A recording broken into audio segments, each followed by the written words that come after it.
2012 সালের 16ই ডিসেম্বর দেশের রাজধানী দিল্লিতে এক গভীর অন্ধকার রাতে একটি এমন ঘটনা ঘটেছিল যা শুনে আজও মানুষের শরীর শিউরে ওঠে এবং চোখে চলে আসে জল। একটি চলন্ত বাসে 23 বছরের এক নিষ্পাপ মেয়ের সঙ্গে 6 জন হিংস্র অপরাধী এমন নৃশংসতা করেছিল যা সকল সীমা অতিক্রম করে যায়। এই ঘটনাটি কেবল নির্ভয়াকে নয়, পুরো সমাজকে গভীর শোকে ডুবিয়ে দিয়েছিল। আজ আমরা সেই ভয়ঙ্কর রাতের ঘটনাগুলোকে তুলে ধরব, যেখানে একটি সাধারণ বাস যাত্রা নির্ভয়ার জন্য হয়ে উঠেছিল সবচেয়ে নির্মম রাত। নির্ভয়ার জন্ম হয়েছিল 10ই মে 1990 সালে দিল্লিতে। সে ছিল তার 3 ভাই বোনের মধ্যে সবচেয়ে বড় এবং পরিবারের একমাত্র মেয়ে। নির্ভয়া ছোটবেলা থেকেই পড়াশোনায় খুবই মেধাবী ছিল এবং সে সবসময় তার পরিবারের প্রত্যাশা পূরণ করতে এগিয়ে যেত।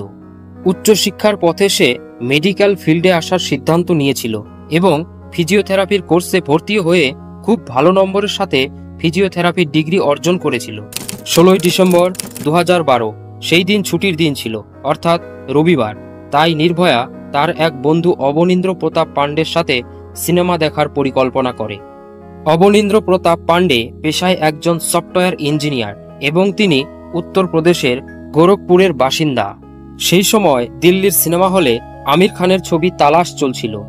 তাই নির্ভয়া তার বন্ধুর সাথে তালাশ ছবি দেখার পরিকল্পনা করে এবং তারা পাবলিক ট্রান্সপোর্ট ব্যবহার করে সাকেতের পিভিআর সিলেক্ট সিটি ওয়াকে চলে যায়। যখন তারা সিনেমা হলে পৌঁছায় তখন সেখানে অনেক ভিড় ছিল এবং তারা তালাশ ছবির টিকিট পায় না। তাই তারা তালাশ ছবি না দেখে লাইফ অফ পাই নামের ছবিটি দেখার সিদ্ধান্ত নেয়।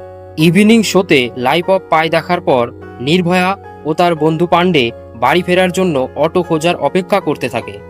যদিও রাত বেশি হয়নি, কিন্তু শীতের রাত হওয়ায় অটো খুব কম আসছিল এবং যারা আসছিল তারা মিটার চালু করার পরিবর্তে বেশি ভাড়া দাবি করছিল। কিছুক্ষণ অপেক্ষা করার পর অবশেষে একজন অটো চালক আসে, যিনি তাদের নিয়ে যেতে রাজি হন, কিন্তু মুনিরকা বাসস্ট্যান্ড পর্যন্ত। তারা ভাবে মুনিরকা থেকে বাসে করে দ্বারকা পর্যন্ত যেতে পারবে, তাই তারা অটোতে করে মুনিরকা বাসস্ট্যান্ড পর্যন্ত আসে। তারা মুনিরকা বাসস্ট্যান্ডে এসে অপেক্ষা করতে থাকে সঠিক বাসের জন্য। রাত প্রায় 9:30 বাজে তখন একটি সাদা রঙের এবং কালো কাচের একটি প্রাইভেট বাস সেখানে আসে। বাসের গেট থেকে একজন ছেলে চিৎকার করে বলে, কোথায় যাবে? উত্তরে নির্ভয়ার বন্ধু বলে, দ্বারকা। বাসের চালক বলে, আমরা দ্বারকা যাচ্ছি, চলে এসো। এরপর নির্ভয়া তার বন্ধুর সাথে সেই বাসে উঠে বসে। যখন তারা বাসের ভিতরে যায় তখন তারা দেখে বাসে আরো 3 জন যাত্রী রয়েছে, তাই তারা নিশ্চিত হয়ে বসে পড়ে। বাসের ভেতরে থাকা একটি ছেলে তাদের কাছ থেকে মুনিরকা থেকে দ্বারকা যাওয়ার পর্যন্ত 10 করে 20 টাকা ভাড়া নেয়। টিকিট চাইলে তারা অভদ্রতা করতে শুরু করে, তাই তারা চুপচাপ বাসের ভেতরে বসে থাকে এবং গন্তব্যে পৌঁছানোর অপেক্ষা করতে থাকে। কিন্তু তারা কি জানতো তাদের এই অপেক্ষা শুধু অপেক্ষাই থেকে যাবে। কিছু সময় পর্যন্ত বাসটি সঠিক রাস্তায় চলছিল, কিন্তু কিছুক্ষণ পরে চালক বাসটিকে সঠিক রাস্তা থেকে সরিয়ে অন্য রাস্তায় চালাতে শুরু করে। এই ব্যাপারটি বুঝতে পেরেই নির্ভয়ার বন্ধু বাসে থাকা অন্য লোকেদের এ ব্যাপারে জিজ্ঞেস করতে শুরু করে, কিন্তু সঠিক উত্তর দেওয়ার পরিবর্তে বাসের কর্মীরা নির্ভয়ার বন্ধুর সঙ্গে দুর্ব্যবহার করতে শুরু করে এবং তাদের জিজ্ঞাসা করতে শুরু করে, তোমরা কে আর এত রাত্রে কোথায় যাচ্ছ? যখন নির্ভয়া তার বন্ধুর সাথে বাসে উঠেছিল তখন তারা দেখেছিল যে বাসে আরো 3 জন যাত্রী ছিল। তাদের মনে হয়েছিল তারা সাধারণ যাত্রী, কিন্তু কিছুক্ষণ পরেই পরিষ্কার হয়ে যায় যে তারা সাধারণ যাত্রী নয়, বরং বাসের কর্মীদেরই সঙ্গী। এরপর 6 জন মিলে নির্ভয়ার বন্ধুর সাথে দুর্ব্যবহার করতে শুরু করে এবং তাকে উত্তেজিত করে তোলে। যখন নির্ভয়ার বন্ধু প্রতিক্রিয়া দেখায় তখন বাসে থাকা সবাই মিলে তার উপর আক্রমণ করতে শুরু করে এবং তাকে মারতে থাকে। প্রথমে তাকে লাথি ও ঘুষি দিয়ে মারধর করার পর তারপর তাদের মধ্যে একজন বাসে ব্যবহৃত একটি লোহার রড বের করে এবং সেটি দিয়ে তার মাথায় আঘাত করে। সেই আঘাতে নির্ভয়ার বন্ধু পাণ্ডে অজ্ঞান হয়ে বাসের মধ্যে লুটিয়ে পড়ে। এরপর শুরু হয় নির্ভয়ার সাথে নৃশংস অত্যাচারের পালা। তারা নির্ভয়াকে বাসের পেছনের সিটে টেনে নিয়ে যায়। এরপর যা ঘটে তা শব্দে প্রকাশ করা অসম্ভব। বাস চলতে থাকে আর সেই সাথে চলতে থাকে নির্ভয়ার উপর এই মানুষরূপী পশুদের অকথ্য নির্মম অত্যাচার। সেই বাসের 6 জন লোক মিলে নির্ভয়াকে একাধিকবার ধর্ষণ করে। তার শরীরের এমন কোনো অংশ বাকি ছিল না যেখানে এই মানুষরূপী পশুরা নির্মম অত্যাচার চালায়নি। শুধু এইটুকুতেই তাদের মন ভরেনি। এরপর তারা যে লোহার রডটি দিয়ে তার বন্ধুকে আঘাত করেছিল, সেই লোহার রডটি নির্ভয়ার গোপনাঙ্গে ঢুকিয়ে দেয়। এই কথাগুলো বলতে গলা ভারী হয়ে আসে, চোখে চলে আসে জল। যে অত্যাচারের কথাগুলো না বলতে, না শুনতে, না কল্পনাতে আনতে পারি, সেই অত্যাচার এই মানুষরূপী পশুরা করে কিভাবে?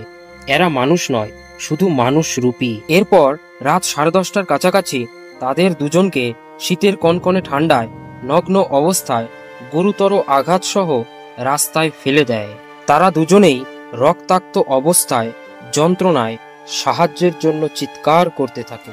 নির্ভয়া 13 দিন ধরে গুরুতর আঘাত নিয়ে বীরত্বের সাথে মৃত্যুর সঙ্গে লড়াই করতে থাকে, কিন্তু অবশেষে 29শে ডিসেম্বর 2012 সালে সিঙ্গাপুরে তার শেষ নিঃশ্বাস ত্যাগ করে।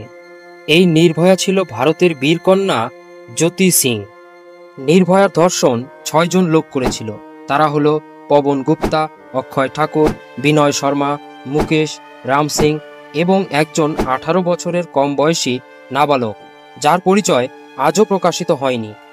নির্ভয়ার মর্মান্তিক মৃত্যুর প্রথম অপরাধী ছিল পবন গুপ্তা। জীবিকার জন্য ফল বিক্রি করে সংসার চালানো পবন তার বাবা মা এবং ছোট ভাই বোনের সঙ্গে এক সাধারণ বাড়িতে থাকত। পবন গুপ্তার বয়স ছিল মাত্র 19 বছর যখন সে নির্ভয়ার ধর্ষণে অংশ নেয়। পবন গুপ্তার বয়স ছিল একটি বড় কারণ, যার ফলে এই মামলার বিচার কার্য শেষ হতে 7 বছর সময় লেগে যায়। এই 7 বছরে পবনের আইনজীবীরা তার বয়সকে 18 বছরের কম অর্থাৎ নাবালক প্রমাণ করার জন্য আদালতে তার হাড়ের পরীক্ষা অর্থাৎ বোন ওসিফিকেশন করানোর আবেদনও করেছিল, কিন্তু আদালত পবনের আবেদন বারবার খারিজ করে দেয় এবং পবনের আইনজীবীদের আদালতের সময় নষ্ট করার জন্য জরিমানা করে দেয়। নির্ভয়ার দ্বিতীয় অপরাধী ছিল অক্ষয় ঠাকুর। ঠাকুরের বয়স 28 বছর ছিল যখন সে এই অপরাধ করেছিল। ঘটনার পরেই সে বিহারের গ্রামে পালিয়ে যায়। কয়েকদিন পর পুলিশ তাকে গ্রাম থেকে গ্রেপ্তার করে। ঠাকুর বিবাহিত ছিল এবং তার 10 বছর বয়সী একটি সন্তানও ছিল। নির্ভয়াকে ধর্ষণ এবং তার বন্ধুকে মারধর করার পর ঠাকুর সেই রক্তমাখা বাস ধুয়ে সমস্ত প্রমাণ মুছে ফেলার চেষ্টা করে। নির্ভয়ার শরীরে গভীর কামড়ের চিহ্ন ছিল, যা পরীক্ষা করে জানা যায় সেগুলো অক্ষয় ঠাকুরের কামড়ের দাগ। এই নির্মম অপরাধ করার পর শাস্তি থেকে বাঁচার জন্য অক্ষয় ঠাকুর আদালতে দাবি করে যে দিল্লির দূষণের কারণে তার জীবন এমনিতেই কমে যাবে, তাই তাকে ফাঁসি না দিয়ে দূষণের কারণেই তার মৃত্যু হয়ে যাবে। নির্ভয়ার পরের অপরাধী ছিল বিনয় শর্মা। বিনয় শর্মা বাকি অপরাধীদের থেকে একটু আলাদা ছিল। 20 বছর বয়সী বিনয় শর্মা একজন জিম ট্রেনার ছিল। সে তার ব্যাচেলর অফ আর্টসের ডিগ্রি কমপ্লিট করার জন্য পড়াশোনা করছিল এবং খুব শিগগিরই ইন্ডিয়ান এয়ারফোর্সে যোগ দিতে চেয়েছিল। 2013 সালের এপ্রিল মাসে বিনয় এয়ারফোর্সের পরীক্ষায় আবার বসতে যাচ্ছিল, কিন্তু জেলে তার বাম হাত গুরুতরভাবে ফ্র্যাকচার হয়ে যায় এবং তার বাম পায়ে মারাত্মক আঘাত লাগে। বিনয়ের আইনজীবীদের দাবি ছিল যে জেলে তার সহকয়েদিরা তাকে প্রায়ই মারধর করত এবং সে সেখানে নিরাপদ ছিল না। তাদের মতে নিরাপত্তার কারণে তার শাস্তি মুকুব করা উচিত এবং তাকে আর জেলে ফেরত পাঠানো উচিত নয়। 2016 সালে বিনয় কিছু ওষুধ খেয়ে আত্মহত্যার চেষ্টা করেছিল এবং তার ডিপ্রেশনকে কারণ হিসেবে উল্লেখ করে তার আইনজীবীরা আদালতে মার্সি পিটিশন দায়ের করে তার শাস্তি কম করার জন্য। এই সবকিছু বিচার প্রক্রিয়াকে আরো লেট করে দেয়।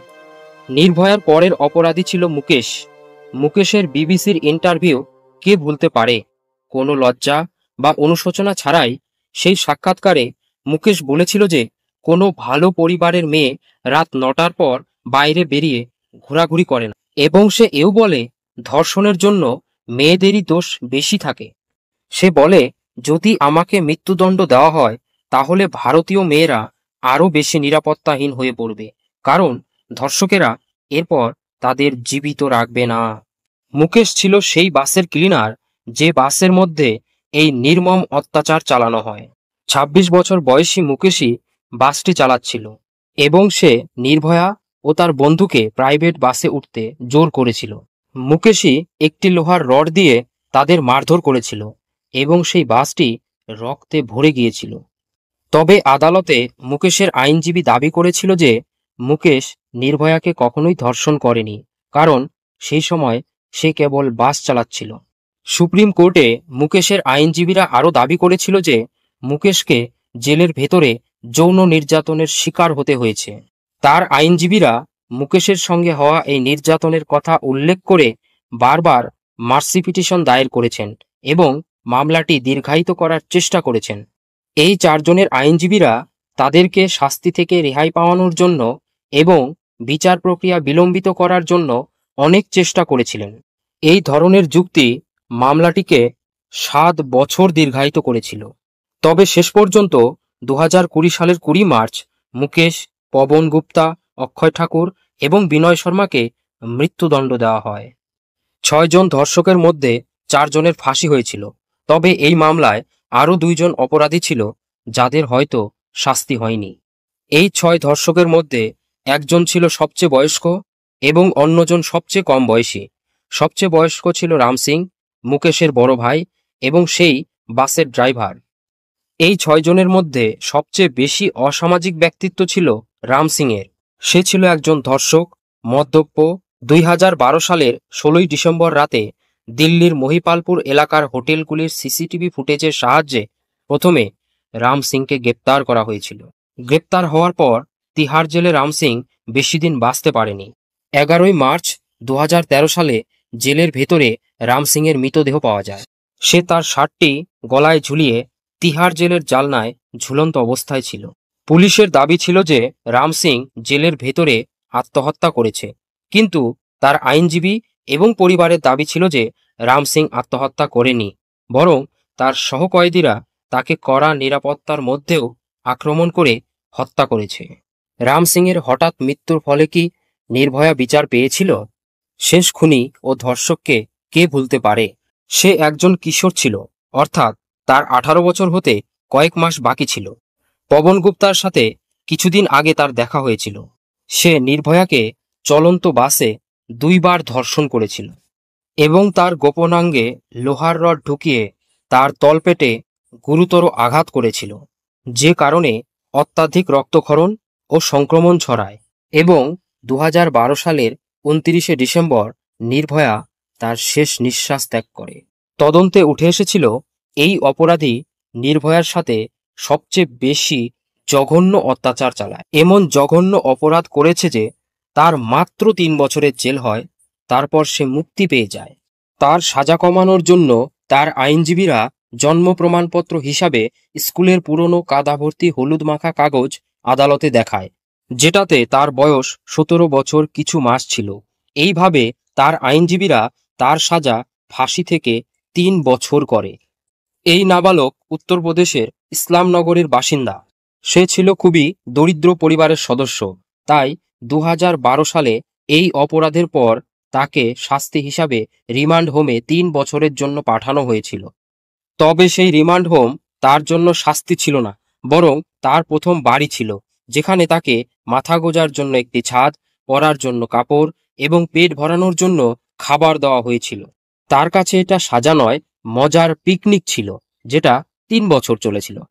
আসলে 3 বছরের শাস্তি ভোগ করার পরেও এটি এমন এক অপরাধী ছিল যে সেখান থেকে যেতে চায়নি।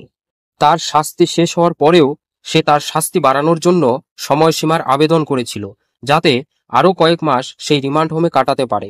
তবে 2015 সালে জেল থেকে ছাড়া পাওয়ার পর এই শেষ অপরাধী যেন পুরোপুরি অদৃশ্য হয়ে গেল। দিল্লি সরকার তাকে 10,000 টাকা ও একটি সেলাই মেশিন দিয়েছিল, যাতে সে নিজের জন্য একটি দর্জির দোকান খুলতে পারে, এবং একটি এনজিও তাকে আর্থিকভাবে সহায়তা করে। 2017 সালের হিন্দুস্তান টাইমসের তথ্য অনুযায়ী সে আজ দক্ষিণ ভারতের কোথাও একজন কুক হিসেবে কাজ করছে। এই নাবালককে দেওয়া শাস্তি নির্ভয়ার সাথে অনেক অন্যায় করা হয়েছিল, যার জন্য মিডিয়া এবং সারা দেশে অনেক প্রতিবাদ হয়েছিল। তবুও এত আন্দোলনের পরেও নির্ভয়ার একজন ধর্ষক এবং হত্যাকারী আজও আমাদের মধ্যে মুক্তভাবে ঘুরে বেড়াচ্ছে। নির্ভয়ার ধর্ষণ ও হত্যা মামলা ছিল একটি হাই প্রোফাইল মামলা, এবং এর পরেও 6 জনের মধ্যে মাত্র 4 জনকে মৃত্যুদণ্ড দিতে আমাদের বিচার ব্যবস্থার 7 বছর লেগে গেছে। 2013 সাল থেকে ধর্ষণ ও যৌন অপরাধের শাস্তি অনেক কঠোর করা হয়েছে। সেকশন 376-এর অধীনে ধর্ষণের দোষীদের ন্যূনতম 7 থেকে 10 বছরের শাস্তি হবে এবং ধর্ষণ ও হত্যার ক্ষেত্রে ন্যূনতম 20 বছরের শাস্তি দেওয়া হবে।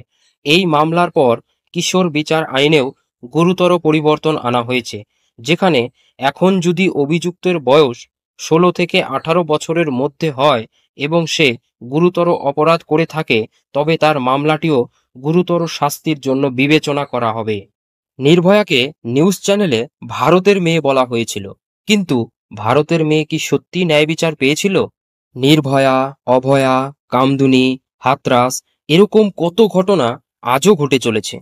এত বছর পরেও কি ভারতের মেয়েরা নিরাপদ? আমরা কি যথেষ্ট করছি? এ বিষয়ে আপনার মতামত কমেন্ট বক্সে জানাতে ভুলবেন না। এই ভিডিওটি যদি আপনাদের সচেতন করতে সাহায্য করে, ভিডিওটি লাইক করুন। এই সচেতন বার্তা পৌঁছে দিতে ভিডিওটি শেয়ার করুন। এমন গুরুত্বপূর্ণ বিষয় নিয়ে আরও ভিডিও পেতে আমাদের চ্যানেলটি সাবস্ক্রাইব করুন।